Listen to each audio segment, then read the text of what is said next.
I used to believe in irony. I don't believe in irony any longer. I remember the exact moment laying in a hospital after being diagnosed with brain cancer when a woman came in to help me with the different things I needed to get done, to put the EEG on my head to be able to get the proper monitoring. And she told me that 7.5 years earlier, she had been diagnosed with brain cancer. And I started to feel her scar. And I started to connect with her. And I started to see the realness that she was there for a reason. And I used to believe in coincidence and irony. And I stopped at that given moment.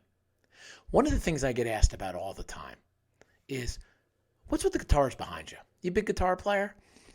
The answer is no, I'm not that big a guitar player. But again, things happen for a reason. I first started taking guitar lessons when I was 13 years old at Village Music in Parsippany, New Jersey, right on Route 46 and behind Central Middle School. I always wanted to be a guitar player. I wanted to be in a band. I tried to be in one for a little while. I wasn't very good. And I wanted this. So I started taking lessons. And it kind of came and it went. And then sports started to go really well for me, whether it was soccer or baseball. They started to really escalate. So that was all my time. And then I went off to college. And when I started my career and I moved to Philadelphia, I found a guy around me that was a really good guitar player. And he said, hey, let's play for a little bit. And I was awful, absolutely terrible.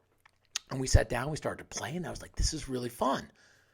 And my career shot like a rocket ship. And guitars never mattered any longer. In May of 2013, when I was diagnosed with brain cancer, after going through a craniotomy and surgery, I came home. And it was like I had a second head. I was an absolute mess. And I was walking around my house, and I went into our storage room in the basement, and I found an old guitar there. And I was like, look at that. I didn't even know we brought that to this house. I hadn't seen this in 20 years. So my son, who was 5 years old, was at Pennington Montessori, and his teacher actually owned a recording studio and was an amazing artist. So one day I go in to drop Luke off, and I have a hat on as my head's all a mess, and he knew the whole story of what was happening. And I said, Arun, could you do me a favor? Could you string this for me? I don't even know what to do. And he goes, yeah, man, be my absolute pleasure.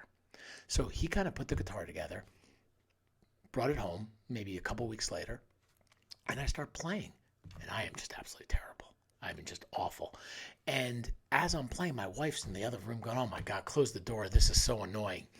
And I never had the internet before. So the more I'm starting to play, the more I'm starting to find another catharsis aside from writing, aside from speaking and sharing.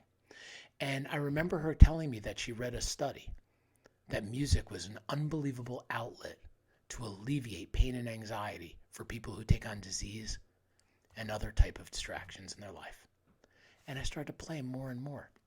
And it's something I started to like. And she got me a lesson for my birthday. And I thought, this is the coolest thing. And I go in for this lesson. And I'm telling the guy how bad I am and how I'm awful. And he says, so let me teach you what a chord is. And I said, well, I know all the chords. I know all the chords down here. You want me to play them up here? And we start playing. And we start playing Breathe from Pink Floyd. He goes, I thought you said you're terrible. I go, well, I can't solo.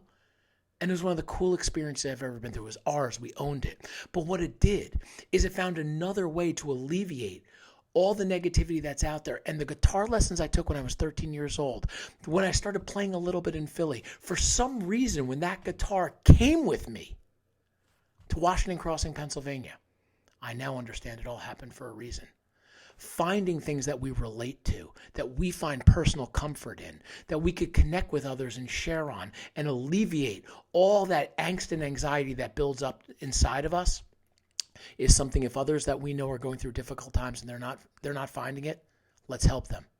Let's do something to poke the bear, to let them know there's ways they can alleviate all of this.